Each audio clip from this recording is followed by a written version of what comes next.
Hello friends, good evening সবাইকে। তোমরা সবাই কেমন আছো? Welcome to my another blog. এখন আমাকে যেতে হবে বাজারে যাওয়ার কারণটা হচ্ছে দিদি আমাকে বলছিল কিছু জিনিস আনার কথা। আমি ভাবলাম আমারও কিছু দরকার আছে, সেই কারণে আমিও একটু বাজারে যাব। যাক, ভালোই হলো, দুবার যেতে হবে না।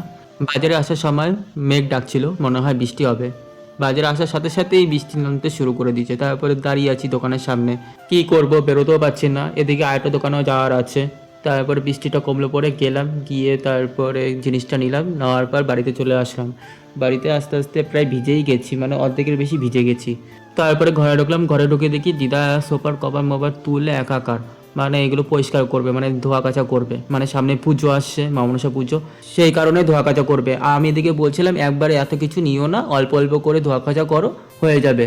তুমিও কিছু হেল্প করলে, আমিও কিছু হেল্প করলাম, হয়ে যাবে। তারপরে দিদাকে বললাম আপাতত সিঙ্গেল সোফার কভারগুলো ধোয়া কাচা করি, তারপরে আস্তে আস্তে বড়গুলো করব।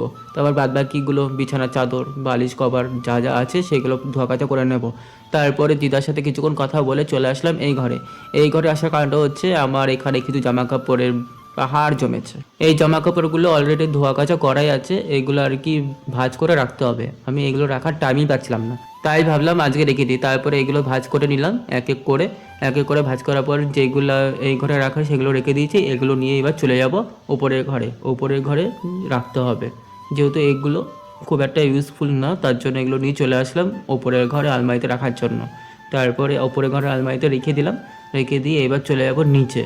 নিচে গিয়ে দেখি দিদা কি করছে। তারপরে চলে আসলাম নিচের ঘরে এসে দেখি আমার ছোট ট্রলিটা বাইরে রয়েছে, তাই ভাবলাম এটাকেও জায়গা মতো রেখে দিই। তারপরে এটাকেও রেখে দিলাম, রেখে দিয়ে বসে পড়লাম আমার একটা ব্রেসলেট নিয়ে। আমার এই ব্রেসলেটটা খুবই ফেভারিট, দেখি ঠিকঠাক করা যায় কি না। তারপরে ওই দেখো ট্রলির পাশে রয়েছে। তারপরে এটাকে নিয়ে ঠিকঠাক করার চেষ্টাও করছি এক এক করে, কিন্তু ঠিক করতে পারছিলাম না। শুরু দিকে খুব প্রবলেম হচ্ছিল। এই দেখো পুরো ব্রেসলেটটা ছিঁড়ে গেছে। যেই কটা বল ছিল সেই কটা বল আমি রেখে দিয়েছিলাম।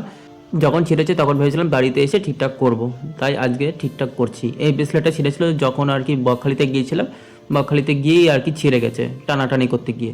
তারপর আর কি তখন মুড অফ হয়ে গেছিলো। তারপরে এই বাড়ি এসে এটা এখন ঠিক করে নিলাম। এই দেখো ঠিকঠাক হয়ে গেছে। একবার পরে দেখছিলাম হাতে, হাতে পরার পর একটু টাইট লাগছিল। তারপরে আর কি আগে একটু লুজ ছিল, এখন একটু টাইট হয়ে গেছে। তার কিছুক্ষণ পর দিদা আসলো, দিদা এসে বলছে রাতের খাবার দিয়ে দেবো।